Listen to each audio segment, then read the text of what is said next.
লেখে এগুলোতে বিশ্বাস করবেন না, যাচাই বাছাই করবেন। কারণ আমরা এখন এমন একটা যুগে চলে আসছি, এই যুগ। আমার ছবি অটোমেটিক বানাইয়ে মিথ্যা কথা দিতে পারে। খেয়াল করবেন, মুখ চলতে পারে, হয়তো হাত চলবে না, হাত চললে মাথা নড়বে না। একটা না একটা ফল থাকে, মিথ্যার মধ্যে কোনো একটা কিছু লুকিয়ে থাকে চেনার জন্য। সেই জন্য এআই এর যুগ, আর্টিফিশিয়াল ইন্টেলিজেন্স আমাকে বানিয়ে এখানে ইয়ে করতে পারে, কিন্তু আমার এই কথাটাও বিশ্বাস করবেন না। সরাসরি যোগাযোগ করবেন, কারণ আমাদেরকে শান্তি দরকার। তাই আমি এখন আমাদের মিডিয়া সেলে এই আজকে দেশনেত্রী বেগম খালেদা জিয়ার রুহের মাগফিরাত কামনা করে মিলাদ এবং দোয়া মাহফিল কেন্দ্রীয়ভাবে গুলশান আজাদ মসজিদে এবং আমাদের এই উপজেলা ভিত্তিক ইউনিয়ন ভিত্তিক করার জন্য বলছে। তাহলে যেহেতু আমরা দায়িত্ব এই দিনের বছর আমরা যেহেতু এক দলের দায়িত্ব আছি, আর আমাদের সামনে ইলেকশন, আমরা যদি এটা এই যে আমরা সবাই ঢাকা চলে গেছি, আন্দোলন সংগ্রামে গেছেন আপনারা সবাই, তাহলে আমাদের নৈতিক দায়িত্ব হচ্ছে গিয়ে আমাদের এই দেশনেত্রী বেগম খালেদা জিয়ার রুহের মাগফিরাত কামনা করা। সেজন্য আমি 11টার সময় আমি কী করব, আমি আমার ছেলেকে বলছি যে একটা স্ট্যাটাস দেবো, বাবা আমি তো লিখতে পারি না, আমার এগুলো বিরক্ত লাগে। ও দিছে, ওটা এগিয়ে করে দিছে। আমি আবার সবাইকে যতটুকু পারছি টেলিফোন করছি, অনেককে করিনি, অনেককে করছি। আমি যতটুকু পারি, রাত মনে হয় আমি 12:30 পর্যন্ত টেলিফোন করছি, মানে যতটুকু পারি সবাইকে বলে দেওয়ার জন্য একজন আরেকজনের কাছ থেকে। আসলে আমাদের দেশ নেত্রী বেগম খালেদা জিয়া এমন একটা নেত্রী, উনি শহীদ প্রেসিডেন্ট জিয়াউর রহমান দেশের আনাচে কানাচে গেছেন, ওনার চেয়েও বেশি আন্দোলন সংগ্রাম, ওনার চেয়েও বেশি সারা বাংলাদেশে হেঁটেছেন কে? বেগম খালেদা জিয়া।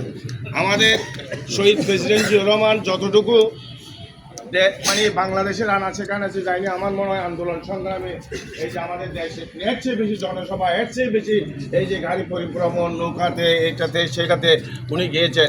উনি সেজন্য ওনার দেশের প্রতি মমত্ববোধ এবং দেশের মানুষও ওনাকে কি করেছেন, এই আজকে শ্রদ্ধা বলে স্মরণ করেছেন এবং লোকারণ্য হয়ে গেছে। প্রায় 1 কোটির উপরে জনগণ হবে। আমরা রাত্রে গেছি, সকালে দেখি মানুষ আসতেছে। আমরাও গেছি আমাদের নেত্রীর প্রতি শ্রদ্ধা জানানোর জন্য। আমি আহ্বান জানাবো, আপনারা কষ্ট করে আসছেন, আমি আর কি বলবো। আমাদের এখন একমাত্র ভরসা হচ্ছে গিয়ে তারেক রহমান সাহেব। ওনার ইশারা, ওনার বক্তব্যগুলো আপনারা ফলো করবেন।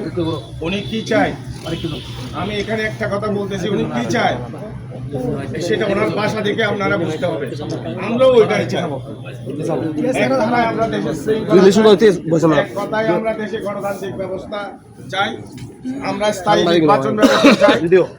জনগণের ম্যান্ডেট নিয়ে দেশ চালাবে, দেশে স্থিতিশীলতা দরকার। কারণ আমরা অস্থিতিশীল হলে এখানে খারাপ লোক দেশকে ঐশ্বর্য করবে।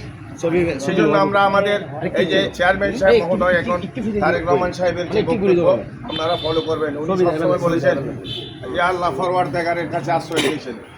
ফরওয়ার্ডগার, আপনি কল্যাণ দিতে পারেন, আপনি সাহায্য করতে পারেন। কেননা আমাদের মনের পরিবর্তন করার মালিক একমাত্র আল্লাহ। উজ্জ্বল করবো, সবাইকে মরে যেতে হবে, আমাদেরকে মরে যেতে হবে, আমাদেরকে আল্লাহ পাক রব্বুল আলামিনকে ভয় করে কাজ করতে হবে। কাউকে ভয় করার দরকার নেই। আইন এটা সেটা, আইন তো দেশের মানুষ, আল্লাহকে ভয় করে চললে আমাদের কোনো কিছু হবে না। আমরা শান্তিতে থাকবো। আমরা চাই সবাই এই দেশের 20 কোটি লোক শান্তিতে বসবাস করুক। কারণ দেশের চলে যাব, এই দেশ থেকে যাবে, এই দেশের নেক্সট জেনারেশন আসবে, তাদেরকে আমাদেরকে শান্তি দিতে হবে। আমি এই কথাটুকু এই জন্য বললাম। আজকে আমাদের নেত্রী চলে গেছেন, আমরা শোকাহত। নেত্রী চলে গেছেন, 18 কোটি মানুষের শ্রদ্ধা নিছেন, কিন্তু নেত্রী আমাদেরকে দেখে শান্তি লেখে এগুলোতে বিশ্বাস করবেন না, যাচাই বাছাই করবেন।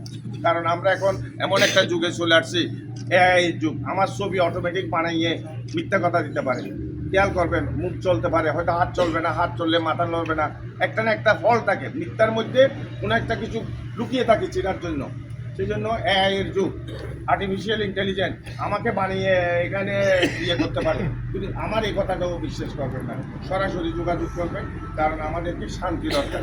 তাই আমি এখন আমাদের এই যে এই মসজিদের ইমাম সাহেব, ওনাকে আহ্বান জানাবো এই যে দেশনেত্রী বেগম খালেদা জিয়ার জন্য ওনার রুহের আত্মার মাগফিরাত কামনা করে দোয়া এবং মিলাদ মাহফিল করার জন্য।